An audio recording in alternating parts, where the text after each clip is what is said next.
सितंबर का महीना था। काली अंधेरी रात थी। धीरे धीरे से हवा की ठंडी लहरें आ रही थी। आकाश में बिजली चमक रही थी। राजेंद्र अपने घर से दूर अपने खेत में खाट पर सो रहा होता है। उसका खेत गांव के तालाब के पास था।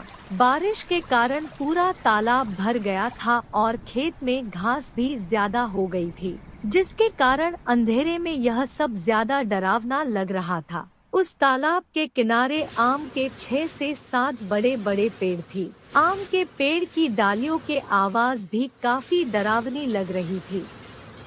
अचानक खेत में बंधी हुई भैंस ने चिल्लाना शुरू कर दिया।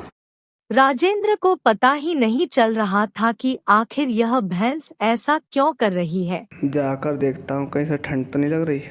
उसे लगा कि शायद ठंडी के कारण यह भैंस ऐसा कर रही होगी, इसीलिए राजेंद्र ने खेत में चिमनी जलाई। उस चिमनी के उजाले में राजेंद्र की नजर उसकी खाट पे पड़ी।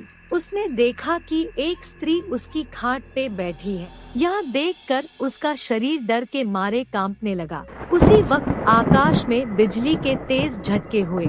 वैसे तो राजेंद्र बहादुर था, लेकिन आज उसे भी थोड़ा डर लग रहा था। उसी वक्त राजेंद्र ने आग में सूखी घास डाली और आग को ज्यादा बढ़ाया। इसकी वजह से वो औरत ठीक से दिखाई दे रही थी। राजेंद्र ने तापने के साथ बैठे बैठे ही आवाज लगाई, अरे कौन है भैया वहाँ पर?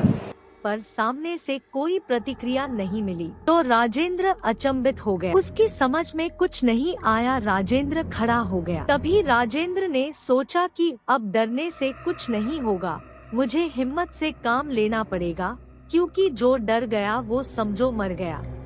राजेंद्र ने एक बड़ी लकड़ी हाथ में ले ली और बोला, मैंने कहा कौन हो तुम? तुम्हें क्या लगता है मैं तुमसे डर गया हूँ? लेकिन सच तो यही था कि राजेंद्र अंदर से पूरी तरह से डर के मारे कांपने लगा था। राजेंद्र का यह गुस्से वाला रूप देखकर वो स्त्री खड़ी हो गई और जोर से बोली, क्या तुम मुझसे नहीं डरता? राजेंद्र ने हिम्मत की और बोला, यहाँ से चली जाओ, वरना इसी लाठी से मार मार के तेरा सिर फोड़ दूंगा।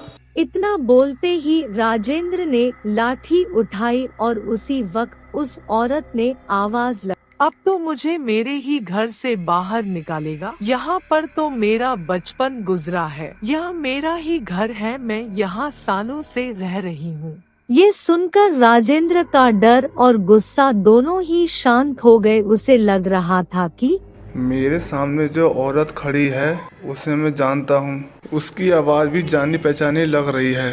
राजेंद्र सोचने लगा कि आखिर यह औरत है कौन। अगर मैं इस औरत को जानता हूँ तो आखिर ये इतनी भयंकर रूप में क्यों है?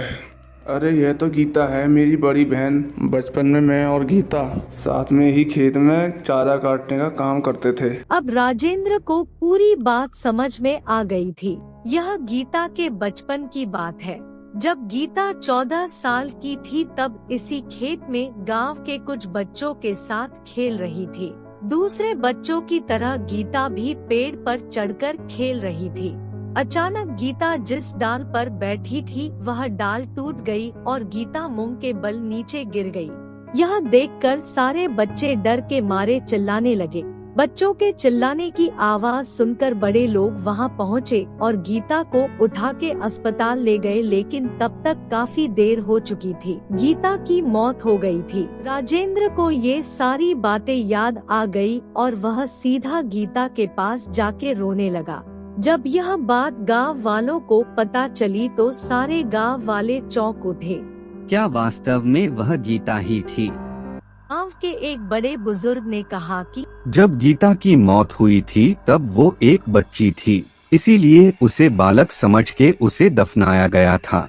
लेकिन वास्तव में उसका अंतिम संस्कार करने की जरूरत थी, इसीलिए गीता की आत्मा आज तक भटक रही है। राजेंद्र ने तुरंत ही गीता को जहां दफनाया गया था वहां से उसे निकाला। किसी की भी हिम्मत नहीं हो रही थी कि कोई उसके पास भी जा सके। उसी वक्त गीता की आत्मा गांव वालों के सामने आ गई और कहा, हाँ, आपकी बात सही है, मैं मर चुकी हूँ। आप लोगों को मुझसे डरने की जरूरत नहीं है। मैं अभी भी इसी गांव की बेटी हूँ लेकिन मैं आज तक भटक रही हूँ, मुझे मुक्ति दिलाइए। बाद में राजेंद्र ने गीता के शव का अंतिम संस्कार किया और उसकी आत्मा को शांति दिलाई। दोस्तों, अगर आपको यह कहानी अच्छी लगी हो तो प्लीज वीडियो को लाइक, शेयर, कमेंट और चैनल को सब्सक्राइब करें।